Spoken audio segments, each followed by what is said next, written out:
नमस्कार दोस्तों, मैं हूं अनु त्रिपाठी। अभी आप इस आगे ऑडियो को मैं आपको सुनाने जा रहा हूं, बने रहिए हमारे साथ। लेकिन दोस्तों, मेरा हर वक्त एक ही मिशन रहा है कि लोगों को एकता में जोड़ना, एकता में रखना। लेकिन कुछ लोग ऐसे भी हैं जिनका मानना है, जिनका कहना है कि बस मैं 2 व्यक्तियों या 4 व्यक्ति 10 व्यक्तियों की तारीफ में बंधा रहूं या उनकी तारीफ करता रहूं, उनका पुल बांधता रहूं तो वो सदा खुश रहेंगे। लेकिन अगर एकता की बात करेंगे, अगर हम एकत्रित करना चाहेंगे तो कहीं ना कहीं हमारी लगातार बुराई हो रही है। और इस बुराई को देखते हुए मुझे ऐसा लगता है कि आखिर मैं उनसे पूछना ये चाहता हूँ कि चाहे वो कोई भी संगठन हो, मैं लगातार बोलता हूँ हमारे लिए कोई भी चौकीदार होगा एक समान होगा। लेकिन अगर उसमें राजनीति होगी नहीं बर्दाश्त करेंगे, क्योंकि बहुत गलत हमको लगता है। इसी राजनीति की वजह से आज 70 सालों से लगातार चौकीदारों के शोषण हुए, चौकीदारों को बरगलाया गया, सब कुछ किया गया। और मैं लगातार कहते आ रहा हूं कि भाई मैं एक सोसाइटी वेलफेयर का एक मेंबर हूं, लेकिन इसका मतलब ये नहीं होता कि मैं सोसाइटी वेलफेयर के लिए रात दिन मेहनत करूं और चौकीदारों का शोषण करूं। ये मेरा उद्देश्य नहीं है और ना ही मैं कर सकता हूं। और ये जो रिकॉर्डिंग है, ऑडियो है गुप्ता जी की, इसको सुनिए। और मुझे बड़ा दुख है इस बात का कि इस तरीके की अगर मानसिकता अगर रखेंगे कहीं ना कहीं कोई भी व्यक्ति हो, तो मुझे लगता है कि कौन व्यक्ति किसी के भी साथ जुड़ेगा। मैं आज देख रहा हूँ कि हमारे ग्रुप से गुप्ता जी हट जाते हैं। आखिर इसका कारण क्या है? क्योंकि उसमें तो कोई कुछ कह भी नहीं रहा। उसमें अगर किसी ने अपनी बात रखी है तो बात रखने का अधिकार सबको है। आखिर आगे वाले को सुनना चाहिए कि आखिर हमारे में अच्छाई, बुराई, कमी क्या है, उसको समझना चाहिए।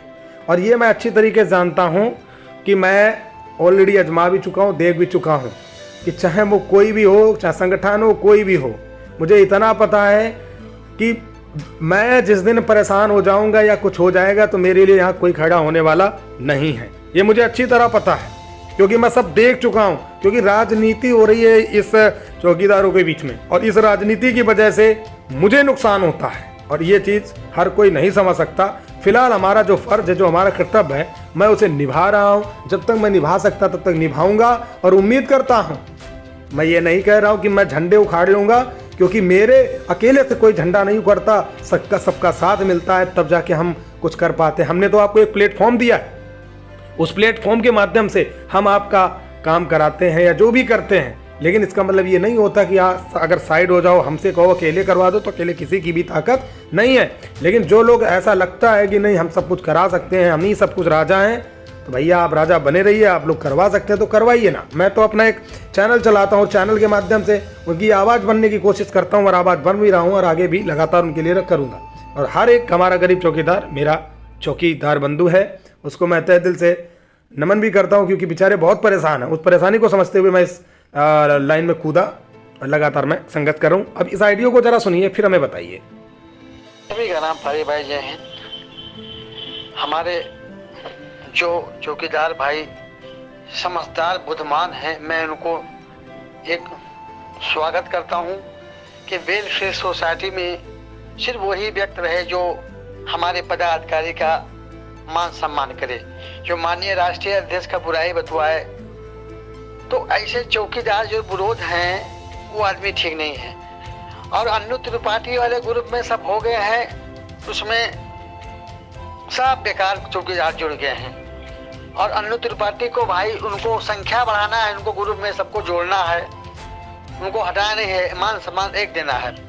तो ऐसे आदमी जो उसमें विरोधी हो और चौकीदार लड़ाई करें, तो ऐसे ग्रुप में रहने से क्या फायदा। तो भैया मैं ये कहना चाहूँगा, वेलफेयर सोसाइटी 4-5 ग्रुप बना है। वेलफेयर सोसाइटी अपने दम पर और राष्ट्रीय जनहित सेना द्वारा हम लोग अपना कर्तव्य निभाएंगे। कोई भी समस्या मामला होता है तो हाथ थाने के मामला होगा तो सिर्फ वेलफेयर सोसाइटी द्वारा उसको मदद दिया जाएगा। अपनी टीम, पत्रकार, मीडिया वेलफेयर सोसाइटी द्वारा हम लोग पैदा करेंगे और माननीय राष्ट्रीय जनहित सेना द्वारा आपको पूरे प्रदेश के चौकीदार का इंसाफ मिलेगा। सुना आप लोगों ने। इससे तो ये मुझे लगता है कि कहीं ना कहीं व्यक्ति फायदा ना देख करके उल्टा मतलब अगर अपना हित सोचे या किसी चीज़ का प्रचार करे, ये बहुत गलत बात है। और आज लगातार चौकीदारों के साथ यही होते आ रहा है, लेकिन चौकीदार समझने को तैयार नहीं है। अब कौन समझेगा कौन नहीं समझेगा, क्योंकि ये ऑडियो डालने का मेरा कोई उद्देश्य नहीं है कि किसी के दिल पे ठेस पहुंचे, लेकिन मैं भी परेशान हो जाता हूं कि मैं किसी एक को समझाऊं तो दूसरा बिगड़ता है, दूसरे को समझाऊं तो तीसरा बिगड़ता है। ये लगातार सिलसिला कई दिन से चल रहा है। मुझे लगा कि सारी, चाहे कोई भी व्यक्ति हो, सबकी रिकॉर्डिंग इधर डालने का और सबको दिखाने का आईना। तो आज मैं वही आईना दिखाना चाह रहा हूँ कि भाई देखिए, पत्रकार मीडिया पैदा करिए, बहुत अच्छी बात है। और मैं ये कहना चाहता हूँ कि भाई उन तमाम लोगों से कि भैया जो जिन लोगों के पर्सनल प्रॉब्लम आए थाने पे, तो रमेश गुप्ता जी से संपर्क करें। रमेश गुप्ता जी वहाँ थाने में जा करके आपको इंसाफ दिलाएंगे। सोसाइटी वेलफेयर और जन सेना जा करके आपको वहाँ इंसाफ दिलाएगी, आपको बर्तन धुलने से बचाएगी। ऐसा मेरा नहीं कहना, मतलब रमेश गुप्ता जी का कहना है। तो आप लोग इनसे संपर्क कर लीजिएगा, क्योंकि अनु त्रिपाठी खाली एक ग्राम प्रहरी के लिए काम करने आया था वेतन के लिए, तो उस वेतन पे ही काम करूँगा। क्योंकि मैं पर्सनल प्रॉब्लम में कूदने का मतलब है कि इसमें राजनीति होती है, इसमें ये लगता है अनु त्रिपाठी को फ़ायदा हो रहा है। यहाँ अनु त्रिपाठी 1 रुपये का गुनहगार नहीं है किसी का।